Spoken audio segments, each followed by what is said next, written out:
Hello दोस्तों, अस्सलामु अलैकुम। मैं हूं डॉक्टर गुलाम मुर्तज़ा। आज की वीडियो में हम बात करेंगे एक बहुत ही अहम और हसास मसले के बारे में, जो कि बहुत सारे मर्द हज़रात को परेशान करता है और 95% जो मर्द हज़रात हैं वो इस मर्ज़ में मुब्तला हैं। तो दोस्तों, वो है हम बिस्तरी के दौरान या जिनसी अमल के दौरान नफ्स का ढीला पड़ जाना। तो दोस्तों, हम जानेंगे आज की वीडियो में कि नफ्स का ढीला पड़ जाना क्या है और इसकी कौन कौन सी बुनियादी वजूहात होती हैं और कौन कौन सी होम्योपैथिक मेडिसिन है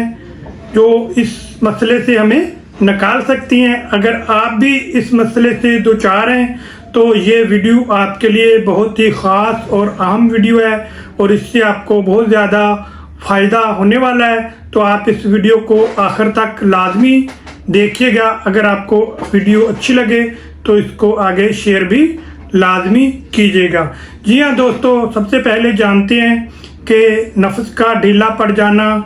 क्या होता है। तो दोस्तों, जिनसी अमल के दौरान जब मर्द को कमज़ोरी महसूस होने की वजह से रुए तनासुल जो है वो उसमें इंतशार या तनाव या सख्ती जो है वो बरकरार नहीं रहती और वो उसमें ढीलापन हो जाता है। तो दोस्तों, इसकी बहुत सारी बुनियादी वजूहात होती हैं, लेकिन सबसे पहले हमारे लिए ये समझना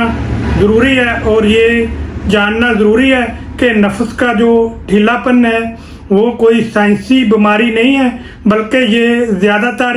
एहसास होता है जो हमारे नफ्सियाती ख़यालात और जो इंसानी कमज़ोरी या थकन की सूरत में या खालीपन की सूरत में हमें महसूस होता है। तो दोस्तों, अक्सर लोग जो हैं वो इसको रूहानी मसला समझ लेते हैं, लेकिन हकीकत जो है वो कुछ और होती है। इसके पीछे बहुत सारी जिस्मानी और ज़हनी अवामल होते हैं और बहुत सारी इसकी ज़हनी और जिस्मानी वजूहात होती हैं जिसके बारे में हम आगे जानेंगे। तो दोस्तों, अब जानते हैं कि ऐसे कौन कौन से ऐसे अवामल हैं जो हमारी जिनसी कारकर्दगी को मुतासर करते हैं और हमारे नफ्स के ऊपर जो असर डालते हैं, जिसकी वजह से हमारा जो सख्ती या तनाव जो है वो बरकरार नहीं रहता और हमें ढीलापन हो जाता है। आइए जानते हैं उन अवामिल के बारे में कि कौन कौन से वो बुनियादी अवामिल हैं। तो दोस्तों, सबसे पहले होता है ज़्यादा जिनसी अमल करना। अगर आप बार बार आप जिनसी अमल जो है वो ज़्यादा करते हैं और हद से ज़्यादा करते हैं, उस वजह से हमारी जिस्म के अंदर कमज़ोरी महसूस होती है और हमें तवानाई की कमी होती है और हमें ताकत की कमी होती है, जिसकी वजह से हमें ढीलापन जो हो जाता है और हमें हमारी जो जिनसी कारकर्दगी है वो मुतासर होती है और उसकी वजह से हमारी जो कारकर्दगी होती है उसमें जो तनाव है या सख्ती है वो नहीं आती और जिससे की वजह से हमें परेशानी का सामना करना पड़ता है। तो दूसरा होता है ज़हनी दबाव या ज़हनी टेंशन या अफसुर्दगी। तो दोस्तों, ऐसे अफराद जो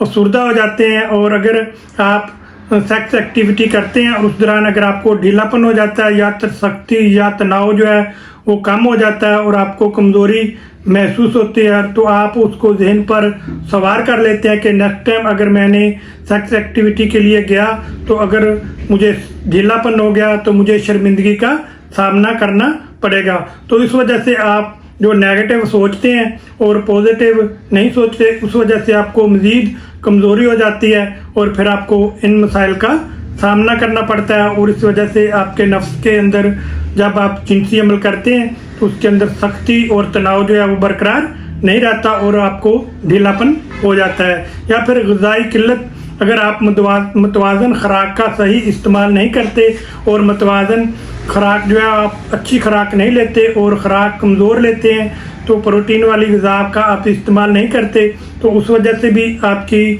बॉडी के अंदर कमज़ोरी होती है और आपको तवानाई की कमी होती है और आपको स्टमने की कमी होती है, जिस वजह से फिर आपको इन मसाइल का सामना करना पड़ता है। या फिर नींद की कमी, अगर आप नींद सही तरह से पूरी नहीं करते, 8 घंटे नींद का पूरा होना ज़रूरी है, क्योंकि नींद के दौरान भी हमारे बहुत सारे ऐसे हार्मोन्स होते हैं जो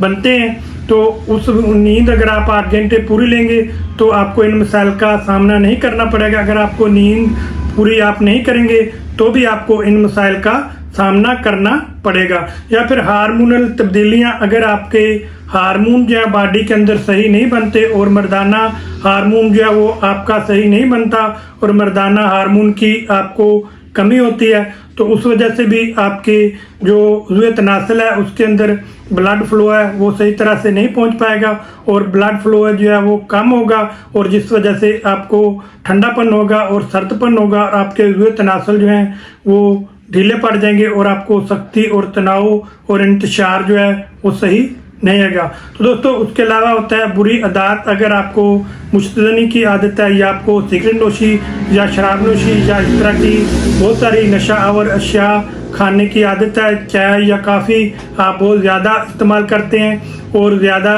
चटपटी और चिकनाई वाली अशिया आप ज़्यादा इस्तेमाल करते हैं या खट्टी अशिया आप ज़्यादा इस्तेमाल करते हैं, उस वजह से भी आपको इन मसाइल का सामना करना पड़ सकता है। तो दोस्तों तर्ज़ ज़िंदगी, अगर आपकी तर्ज़ ज़िंदगी सही नहीं है और आप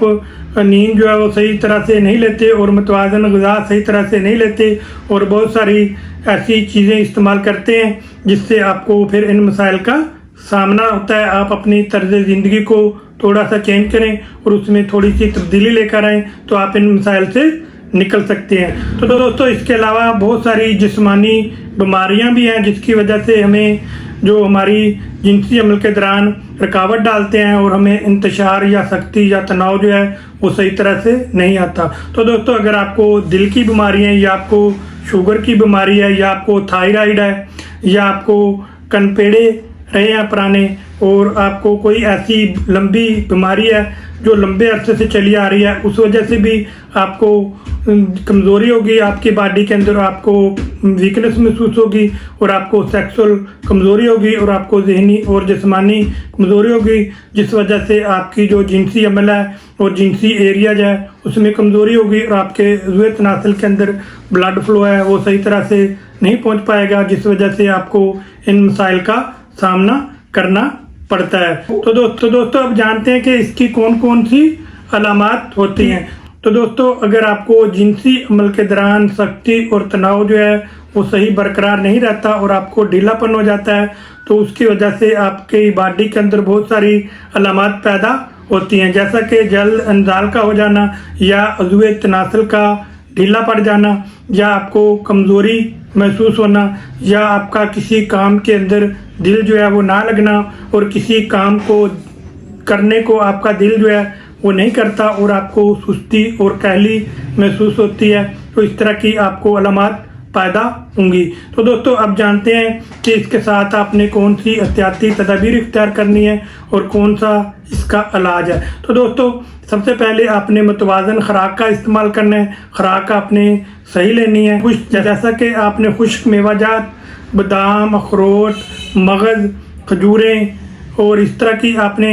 चीज़ों का इस्तेमाल करना है और उसके अलावा दूध और दही और शहद का आपने इस्तेमाल करना है, हरे पत्ते वाली सब्जियों का आपने इस्तेमाल करना है, फ्रेश फ्रूट का आपने इस्तेमाल करना है। तो इसके अलावा आपने सुबह शाम आधा घंटा सुबह को और आधा घंटा रात को आपने वर्जिश करनी है और इसके अलावा आपने हरे चिकनाई वाली और ज़्यादा सिगरेट नोशी और शराब नोशी और काफ़ी और बुरी आदत से आपने दूर रहना है और अपनी ज़हनी सुकून करना है और अपने दिमाग को फ्रेश रखें और 5 वक्त की नमाज अदा करें और अपनी नींद को 8 घंटा पूरा करें। तो इस तरह की आप एहतियाती तदाबीर इख्तियार करें। साथ आपको मैं होम्योपैथिक की कुछ मेडिसिन बताता हूँ, जैसे कि एग्नेस कास्ट है, डामियन है, जिनसिंग है, यूबिनियम है, सेलेनियम है और इस तरह की बहुत सारी मेडिसिन है जो ढीलापन को ठीक करती हैं और आपकी सख्ती और तनाव को बरकरार रखती हैं। और इन तमाम मसाइल जो मैंने वीडियो के अंदर आपको बताए हैं उनको निकालने के लिए इंतहाई मुफीद मेडिसिन है, लेकिन इसकी जो अलामात हैं वो आपके साथ मिलना ज़रूरी है। अगर आपके साथ इसकी अलामात मिलेंगी तो ये जो मेडिसिन है फ़ौरन आपको फ़ायदा देंगी और फ़ौरन आपको इसका रिज़ल्ट जो है वो देखने को मिलेगा। लेकिन आपने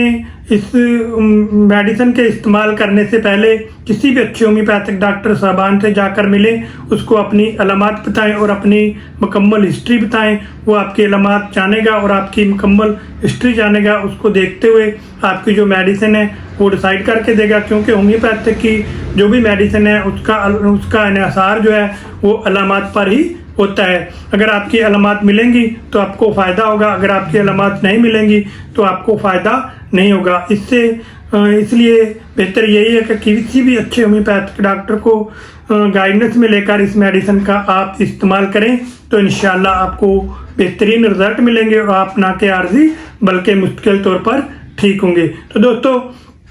मैं उम्मीद करता हूँ कि वीडियो में दी गई मालूमात आपको अच्छी लगी होंगी और आपको पसंद आई होंगी। अगर आपको अच्छी लगी हैं और पसंद आई हैं तो जल्दी से आप मेरी वीडियो को आगे शेयर करें ताकि दूसरे लोगों का भी फ़ायदा हो सके। अगर आप मेरे चैनल पर नए हैं और आपने मेरा चैनल जो है सब्सक्राइब नहीं किया तो जल्दी से आप मेरे चैनल को सब्सक्राइब करें और बेल का बटन दबाना ना भूलिएगा, ताकि हर नई आने वाली मालूमात या कोई भी अच्छी वीडियो है वो आप तक पहुंच सके। तो दोस्तों, अगर आप ने मुझे वीडियो के अंदर ये भी बताना है कि आपको मेरी वीडियो कैसी लगती है। अगर अच्छी लगती है तो भी आपने मुझे बताना है, अगर अच्छी नहीं लगती तो भी आपने मुझे बताना है। अगर आप कुछ पूछना चाहते हैं या कोई मालूमात लेना चाहते हैं तो आप मेरे कमेंट में या व्हाट्सअप नंबर पर आकर आप मुझे वॉइस मैसेज या मैसेज करें, तो मैं आपको उस सवाल का जवाब जो है वो जल्द से जल्द देने की पूरी कोशिश करूंगा। तो दोस्तों, अपना ख्याल रखिएगा। अब मिलेंगे नेक्स्ट वीडियो में, उस वक्त तक के लिए मुझे इजाज़त दीजिए। दुआओं में याद रखिए। आपका मेज़बान डॉक्टर गुलाम मुर्तज़ा। अल्लाह हाफिज़।